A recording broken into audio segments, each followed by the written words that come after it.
Hello, game-driven followers and fans. Today we're going to go over a game that's fairly unique on our site.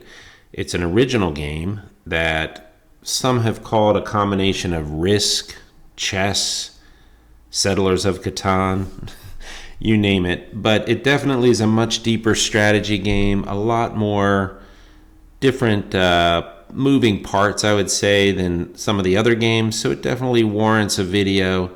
And if you want to get into this game, I think you're going to find it has a lot of diversity of play, a lot of strategy, in-depth strategy, and it's really kind of a shining light on the site. It's definitely one of our premium games. So we definitely encourage you to give it a shot.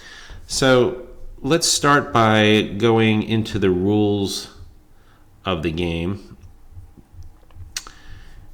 And I think I want to start by just talking about the different icons or the different pieces that you have that you're going to be placing on a map.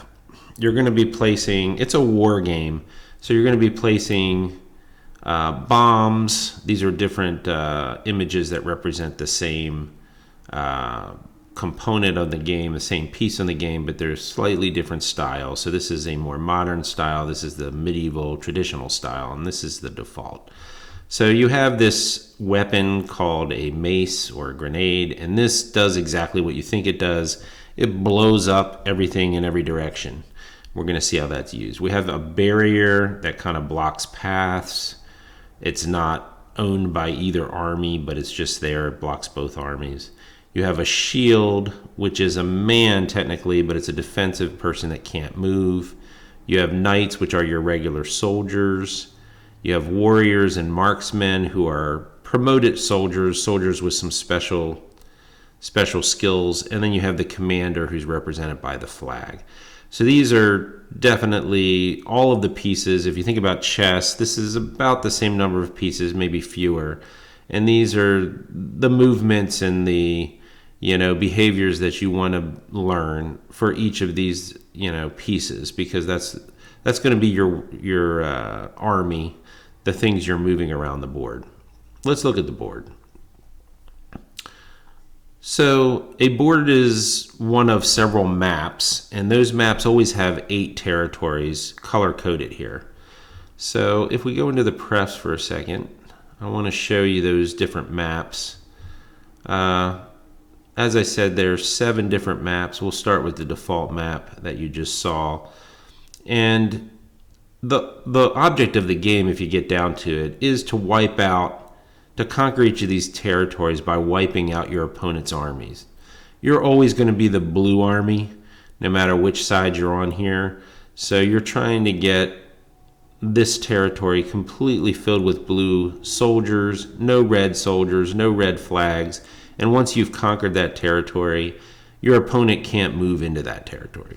So you really lock that down. And when all 8 territories have been conquered by someone, the game is over. You tally up the score, and the winner is the one with the most points.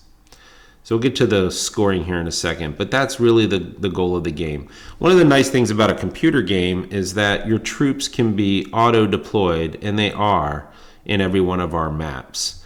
So you're not going to sit there and place like you would in Risk, place your little pieces on the board after, rolling dice and so forth. The pieces start off in a random spot on the board, and this actually is one of the reasons why the game really never gets old, because there are literally infinite number of possibilities for starting positions. They are placed randomly. In the case of the standard game, you get 3 soldiers in each territory, 1 flag, of course, and then some shields, not 1 in every territory, but in this case 4 shields spread out. If you look at the blue shields spread out, they kind of ended up getting clustered down here in just 2 territories, but they could appear anywhere on the map.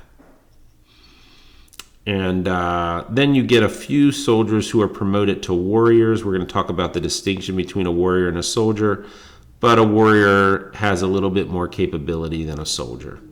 And so this is how the map is started out. Another thing you'll notice is on the map you have the territories, which are colored like that. You also have some water in which no soldiers can walk or be placed. You have bridges where soldiers can be placed, but they don't belong to a territory while they're on the bridge. And in some of the maps, you have some other features. So I'm going to go through the maps. Here's the river map. As you can see, different placement of territories. Sometimes you have a split territory across a river like we do here in the purple. Valley maps. Isle map with a center territory surrounded by water and bridges on all sides. You have the castle, which is a new feature. This has some special rules governing how you can get into and conquer the castle. That's kind of good, but it does count only as one territory. And then you have something called the horde map. The horde map concentrates each army in one territory. So at the beginning of the play, all the soldiers are in a single red territory with a single blue shield and blue flag, or a single red shield and red flag. So these are kind of your home territories, and the goal of Horde is to get your guys to span out across the map. And then you have this thing called the arrows map, in which every single player starts off as a marksman or as an arrow guy, and arrow guys have different movements and different features from other soldiers. So this is just really to focus on kind of a small game, if you will, that emphasizes the use of arrows. So those are the maps. You'll also see every map has dice to the side of it. We're going to talk about how the dice are used to control play. But let's get back to the beginning of the game, in which you have all of these players already mapped out for you. So as I mentioned, you're going to roll the dice at the beginning of your turn, and then you're going to do what the dice tell you to do from the top to the bottom. These have to be played in order. Dice 1, 2, 3, 4, 5. The dice start off with 2 picture dice always. These are resources you get to use on your turn. And then movement dice. These numbers represent how far your players can move around the map. So you have movement and resources on every turn. So I'm going to go back and create a game here in the lobby so we can start to see how this gameplay proceeds.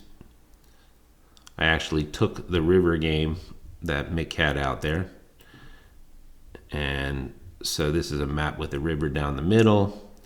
You can see that I don't have any dice rolled yet. And let's look at the board, the other things going on the board. Obviously, it's my first turn, so I do have the roll dice button that I can click. But before I do that, I want to have another little look at the map. You can turn on the total grid of the map, just like you can in some of our other games. And this shows you how many squares are in each territory and where people play. It's kind of useful to identify diagonal relationships between players, or how many squares it might be, let's say from this soldier down to that soldier, 1, 2, 3, 4, 5, and so forth. So you can kind of see, the location of your troops. If this is not what you're looking for, but you want to say, I just want to know all of the things in the green territory, I'll turn off that. Now I can just highlight the squares only in the green territory.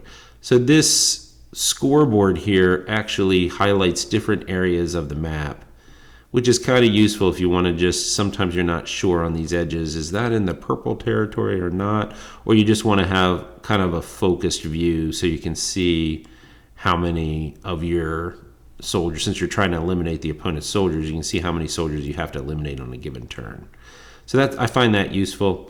Also, you'll notice that there is a score here for Game Driven and Mick in each of these territories. It's really just adding up points for every one of your soldiers and or flags and so forth in any given territory. It gives you a relative idea of what the balance of troops are in that territory. If I click on the guide here, I'm going to jump to the scoring, and I said that it gives you a relative score. Well, the mace that we talked about, that's not worth any points. The barriers aren't worth any points, but your shields are worth 1 point. Your men are worth 1 point, your knights. And then your promoted men, your warriors and marksmen, are each worth 2 points. And then your commander's worth 5. So obviously, conquering a territory where you wipe out the other guy's 5 points is actually going to give you an advantage in scoring here.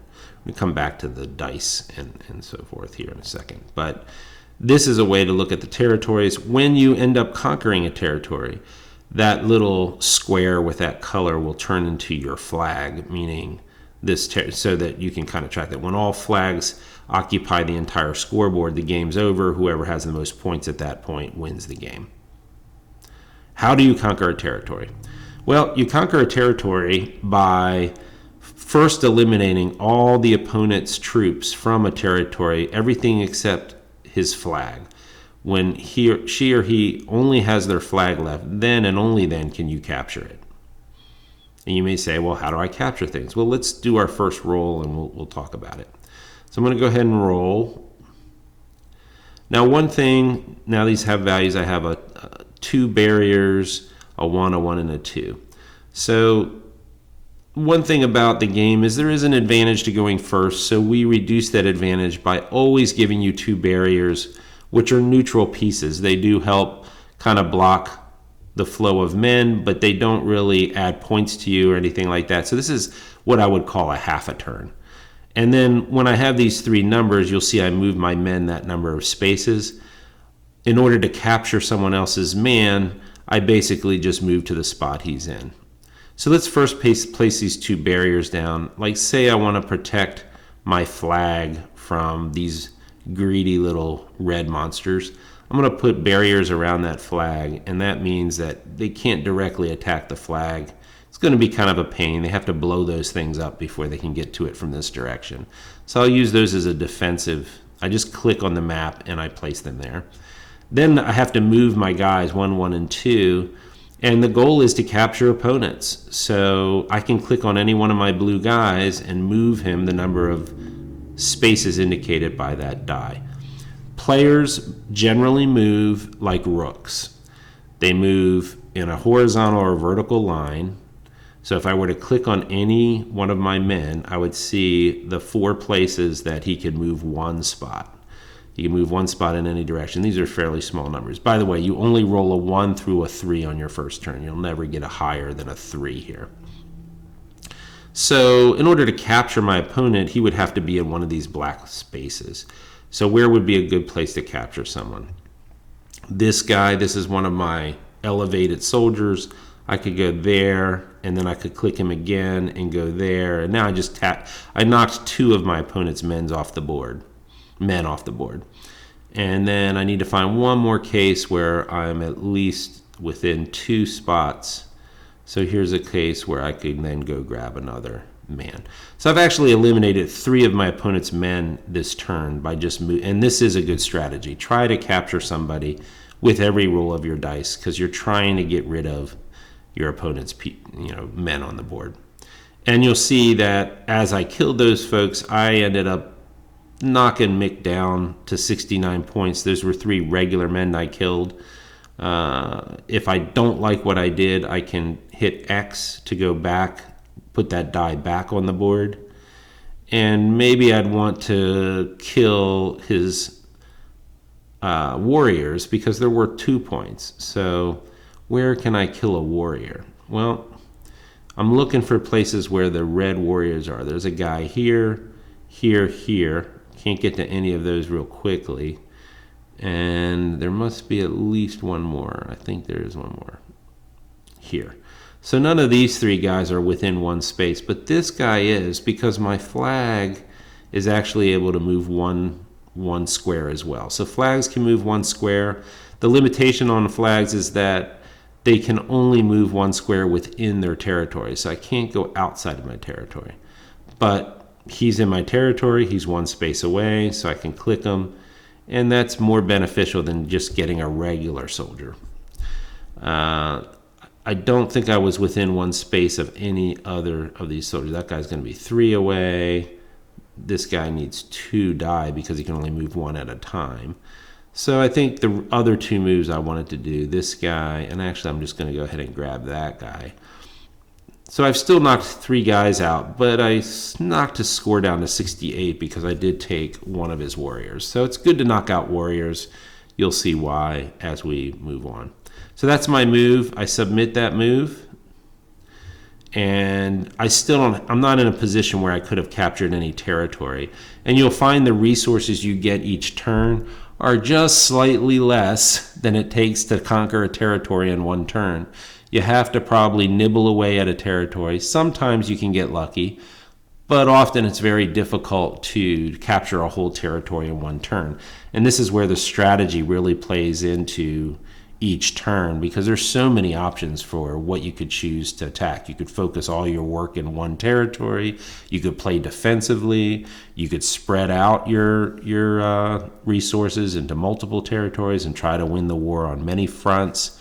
So there really is a lot of diversity in your strategy here. Let's go back to Mick's turn.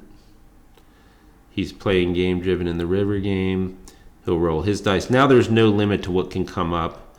And so I'm going to roll that. Ooh, I got 2 men. That's a really nice roll because these are 2 people I can place anywhere on the map in a territory that's not yet owned by my opponent.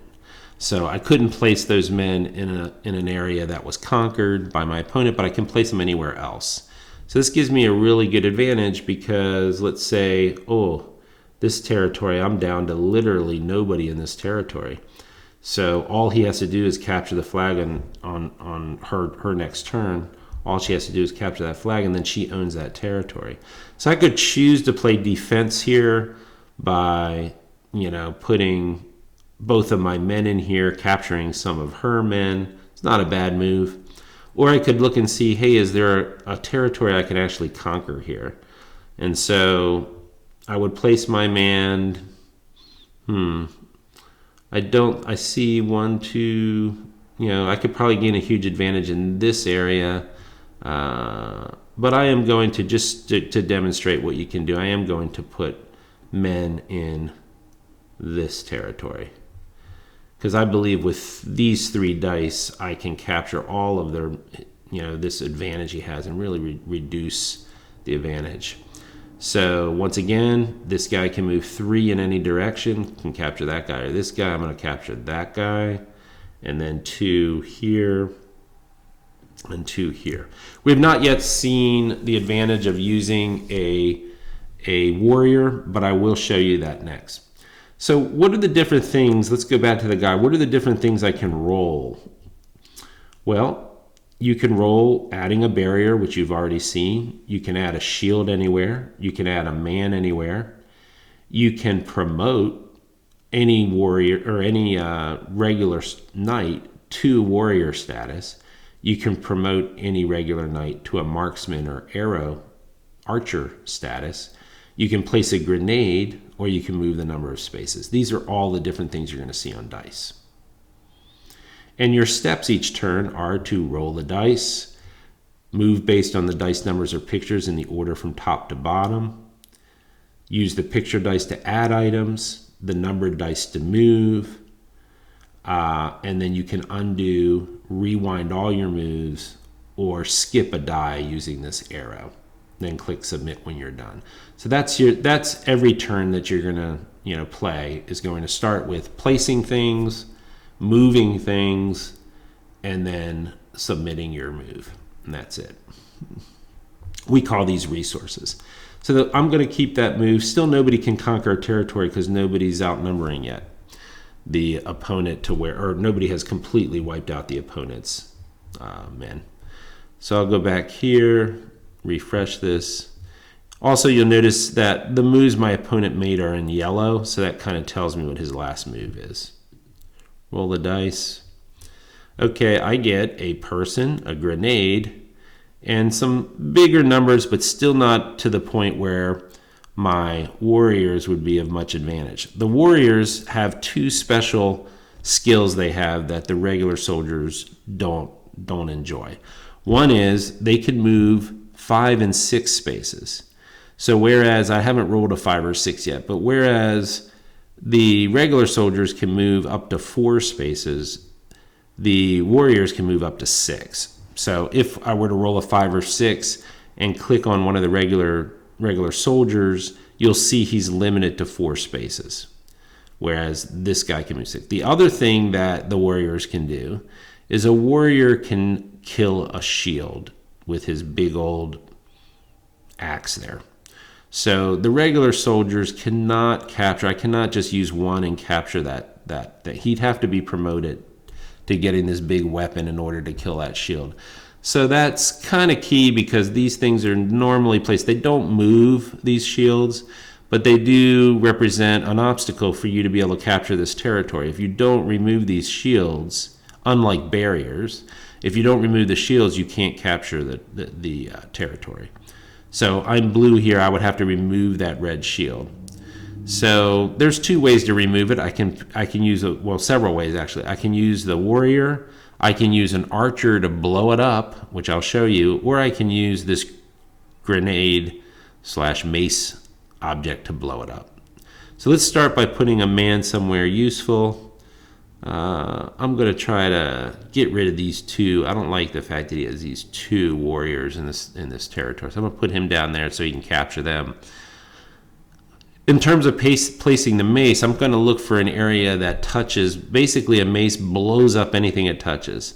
So if I were to put that mace, let's say, here, then it will blow up that guy, that guy, that guy, and this guy at the end of my opponent's next turn. So it doesn't blow it up immediately. It's like setting a delayed bomb.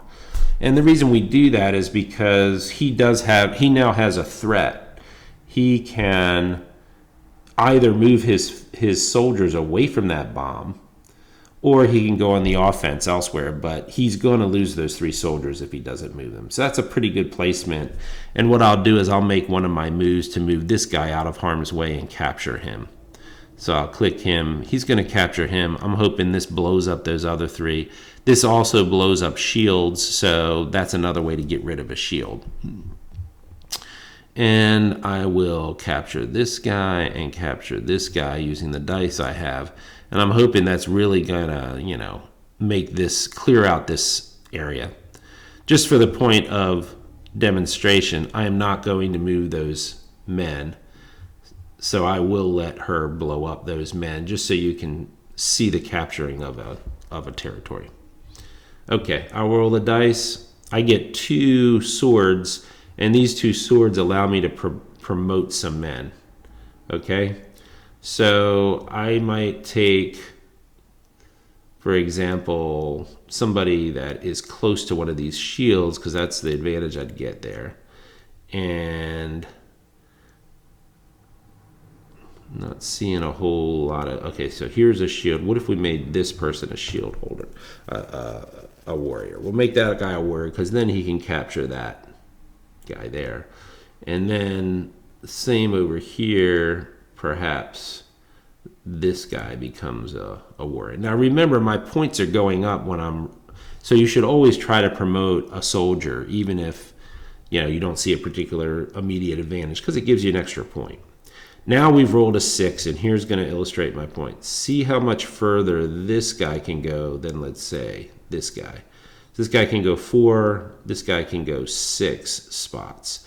So he has a little bit bigger advantage, and so he can certainly move further. So between that and the fact that this guy can capture that. Now, I don't want to use my 6 on this small move, which is my intent, because I'd have a 2 coming up. So I would only want to use this if it, it gives me an advantage. So one thing I might do is get myself, I'm kind of clustered together. I don't like that. Let's move this guy up here just to demonstrate if I did the next move, I would be able to capture this shield, which I can't do with a regular soldier. And then I'll go ahead and capture this shield with that soldier. So I've now wiped out 2 shields using my warriors just to demonstrate their special abilities. Right after I hit submit, my guys got blown up by that bomb. So because I didn't move them out of the way, they're gone. And now we're going to see the situation now where there's a lonely, isolated red flag, and if I look at that brown territory, I'll see not one other red soldier, meaning that this flag, this commander now can be captured. And it looks like I can capture them with 2 moves. Just taking this guy, moving him right and left. Because I can only move orthogonally with regular soldiers or with all my soldiers, except for the arrow guys. And we'll get to the arrow guys when they come up. Okay, so let's roll the dice. I get a grenade. I get to promote an arrow guy. And then I get 3, 2, 3. So let's do we know what the grenades do. Let's try to find a bunch of red guys, as many red guys as possible. Or maybe just blow up this, because that gives me an advantage in that territory. So rather, I could try to blow up these 2 soldiers, or I could try to think about dominating this territory. So that's where you have some choices on strategy. I'm going to go ahead and try to blow up those 2 guys. And then this is another promotion. This is a promotion to Arrow Fellow. So the arrow guy gets to shoot arrows. So he not only does the normal, I can capture, like let's make this guy the arrow guy. He now with a 1 would be able to capture the shield if he wants. So he moves exactly like a commander. He moves exactly 1 space in any direction, including diagonally. But he can move across territory. So he has a special ability to move diagonally. He also has the ability to shoot arrows. He can only shoot an arrow when he gets a 5 or 6 though. So we may have to wait until I roll a 5 or 6. But what that allows him to do is shoot in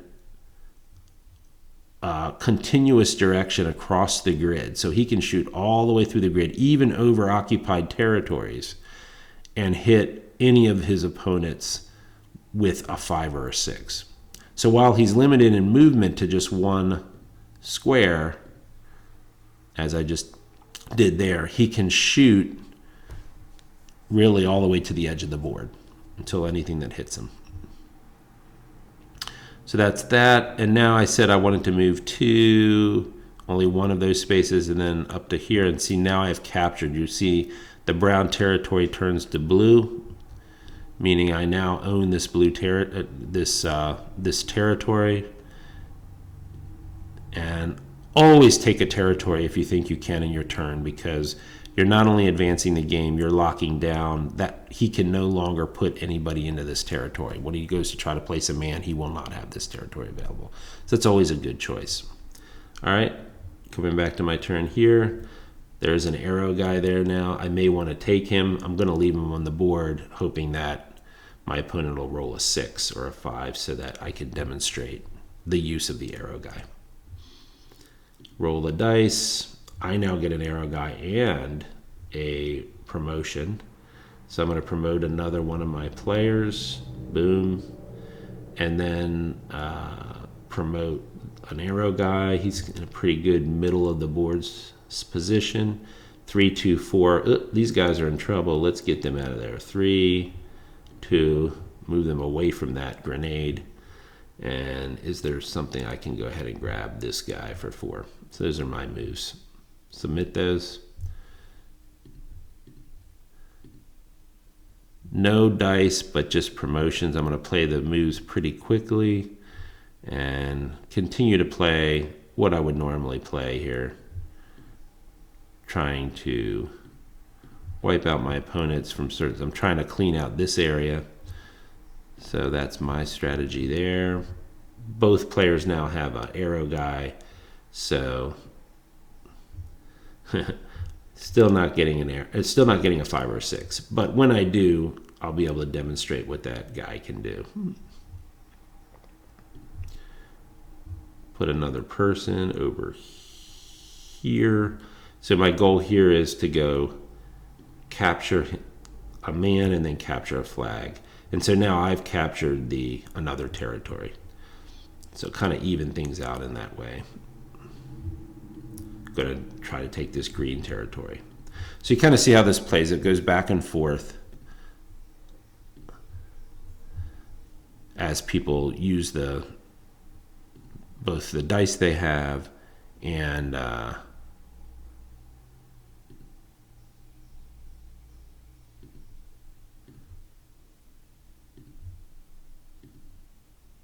can't move him to get him out, so just move this guy over here so he doesn't get that. All right. And you'll notice that I can no longer move into this territory because it's occupied by it's been conquered by my opponent.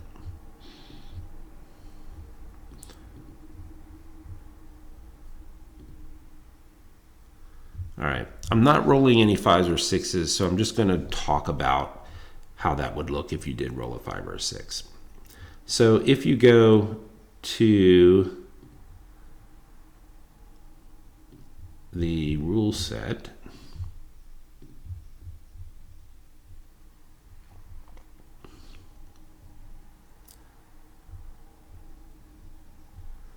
seeing if they show.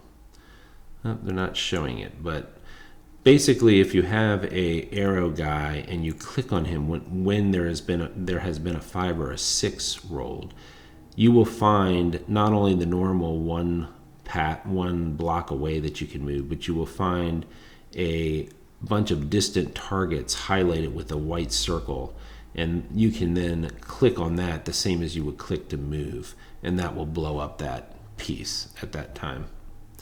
So we might want to show that. Another thing I do want to point out is the frequency of the pictured and numbered dice. We kind of have a bell curve when it comes to the numbers. This is why 5 and 6s were not coming up very often. They are special and advantageous rolls. So you will find that the number 1 die that you get is a 3, and then 1s, 5s, and 6s come up more rarely. So you're going to get a lot of 2, 3s, and 4s primarily. As far as your resources go, men are the most common thing to pop up, even though it is a game of attrition and you do need these men. You will still find yourself, slowly sliding down. Your troops will slide down because we are trying to move the game towards conclusion. But you have promotion of weapons, you have destruction with the mace grenades, and then you have shields and barriers for blocking. So that's a quick intro kind of tour of the game. I think it's, as I said, one of the coolest games on the site. Certainly something that requires a lot of strategy, and I think you'll find you'll enjoy it. Let me see if I have a completed game to show you at the end. It does get down to a fairly small number of folks. So here's a game I lost. I only won 3 territories. It's pretty hard to win. If you only conquer fewer than 4 territories. If your opponent gets 5 or more territories, they have a pretty big advantage and are likely to win. But it is not impossible. Mostly the point system is set up for where you have an even number of territories, where each opponent has conquered 4 territories. Then the points are more of a tiebreaker. But it is possible to overcome someone who's won 5 territories because you just have so many soldiers and those points add up. So that's our review for today. Let me know if you have any questions in the group chat. I hope you enjoy Invasion, and I'll see you on the site.